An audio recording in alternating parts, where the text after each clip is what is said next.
तो next class is aves. Aves का मतलब, एवीज एक लैटिन वर्ड है जिसका मतलब होता है बर्ड्स। तो बर्ड्स, इसके जितने भी बर्ड्स हैं वो क्लास एवीज में आते हैं। यहाँ पे आप देख रहे हैं एवीज का मतलब बर्ड्स होता है। दूसरी चीज, इन जितने भी ये क्लास हैं इनके अंदर क्या कैरेक्टरिस्टिक है, इसके अंदर प्रेजेंस ऑफ फीदर्स, पंख, इनके अंदर विंग्स होते हैं, फीदर्स होते हैं।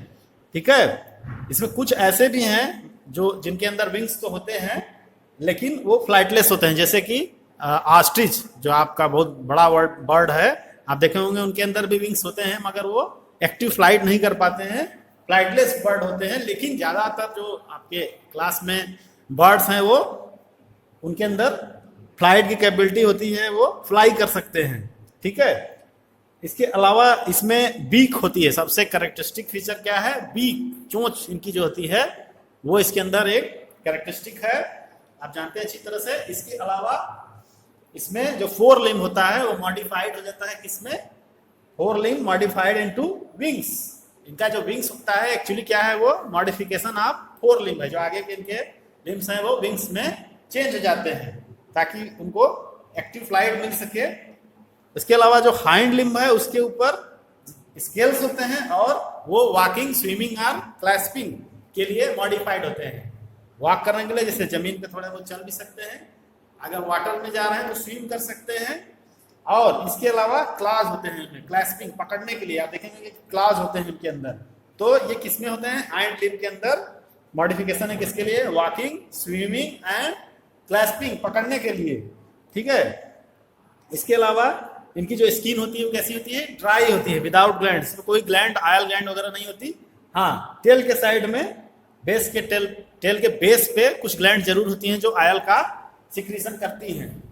ठीक है, तो जनरली इनकी स्किन कैसी होती है, ड्राई होती है, कोई आयल ग्लैंड इसमें प्रेजेंट नहीं होती है।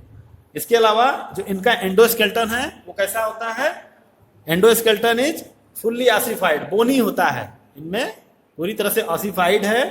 और बहुत जो मेन बोन होती हैं, जो कि लॉन्ग बोन होती हैं, इनमें वो कैसी होती हैं, हॉलो होती हैं, अंदर से हॉलो होती हैं, अंदर से खाली होती हैं, बिल्कुल हॉलो होती हैं। हॉलो होने से क्या फायदा होगा, उनके अंदर कैविटीज बन जाएंगी, एयर कैविटीज, और उस एयर कैविटीज में एयर की वजह से क्या हो जाएगा, वो उनका वेट कम हो जाएगा। वेट कम होने से उनको क्या फायदा होगा, वो आसानी से फ्लाई कर सकते हैं।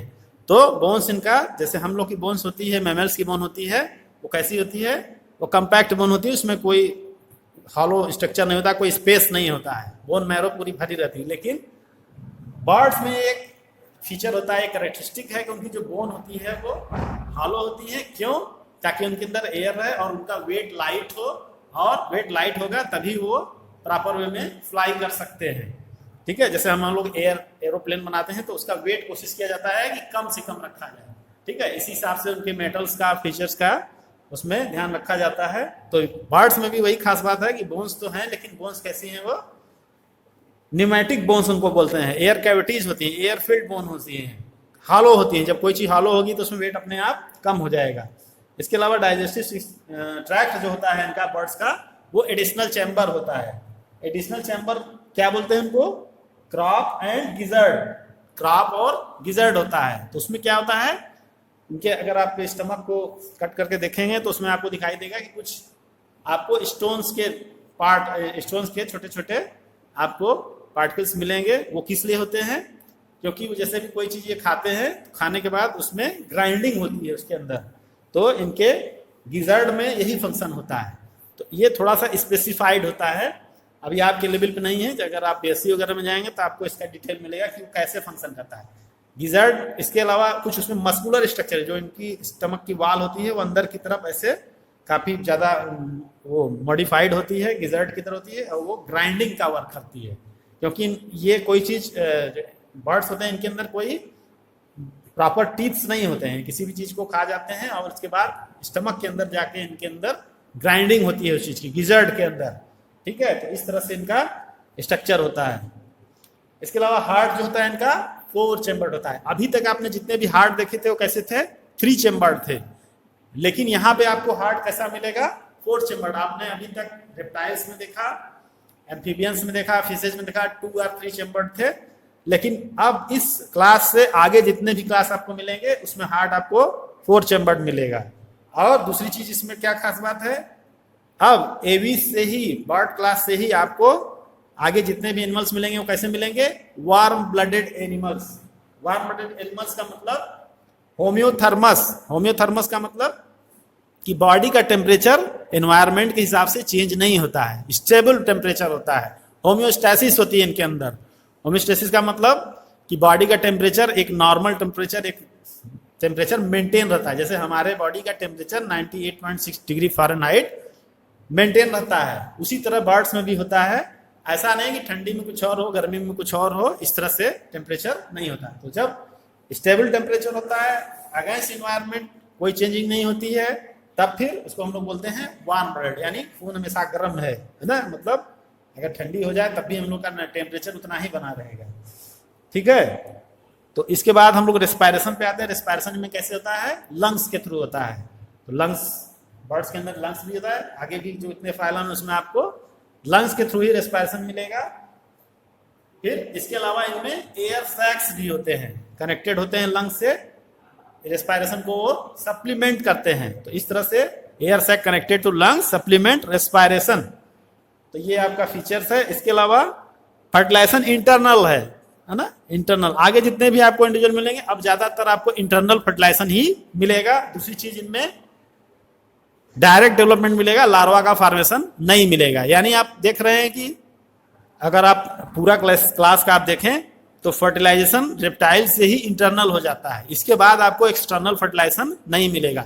एक्सटर्नल फर्टिलाइजेशन आपको कहाँ तक मिलेगा, सिर्फ एम्फीबियन क्लास तक। ये ध्यान रखिएगा, आपको आगे भी काम आएगा कि जो इंटरनल फर्टिलाइजेशन है वो रेप्टाइल से शुरू हो जाता है। हालांकि पहले के फाइलम में भी आपने इंटरनल रेस्पायरेशन पढ़ा, इंटरनल फर्टिलाइजेशन के बारे में डिस्कस किया था। बहुत से में इंटरनल होता है, बहुत से में एक्सटर्नल होता है। लेकिन रेप्टाइल से आगे की जितने भी क्लास हैं, रेप्टिलिया, एवीज एंड मैमल्स, इन सब में लगभग आपको इंटरनल फर्टिलाइजेशन ही मिलेगा और डायरेक्ट डेवलपमेंट मिलेगा। इसमें लार्वा फॉर्मेशन नहीं होगा। लार्वा फॉर्मेशन और एक्सटर्नल फर्टिलाइजेशन आपको सिर्फ एम्फीबियन तक मोस्टली आपको मिलता है। इसके बाद ओवीपेरस हैं, एग लेइंग एनिमल्स हैं। जानते हैं बर्ड सभी लगभग एग देती हैं, तो एग लेइंग होते हैं। इस तरह से आपका ये पूरा क्लास हो गया एबीज के बारे में। अब हम इनके एग्जाम्पल की बात करते हैं। तो इसमें आप देख रहे हैं ये बर्ड्स हैं सब। बर्ड्स में नेफ्रॉन, स्ट्रूथियो है ना, इसके अलावा सिटेकुला, पैको। वैसे आप जानते होंगे क्या क्या है एनिमल, आपको नाम बताने की जरूरत नहीं है। तो इसमें कौन कौन से एनिमल हो गए, कोरवस या क्रो, कोलंबा या पिजन, पिस्टेकुला या पैरट, यहां आप देख रहे हैं, स्ट्रूथियो या ऑस्ट्रिच है ना, पैवो या पिकॉक है ना, ये पैवो है। इसके अलावा एप्टिनोडिड्स, पेंगुइन जिनको आप बोलते हैं। पेंगुइन भी एक बर्ड है, याद रखिएगा। पेंगुइन में बहुत कंफ्यूजन होता है कि पेंगुइन क्या है एक्चुअली, लेकिन पेंगुइन आप याद रखिएगा, पेंगुइन एक बर्ड है। इसके अलावा न्यूफ्रॉन या वल्चर, गिद्ध जिसको आप लोग हिंदी में बोलते हैं, वो सब बर्ड हैं, वो इसी क्लास के अंदर आते हैं। क्लास कौन सा क्लास है, एवीज। ठीक है।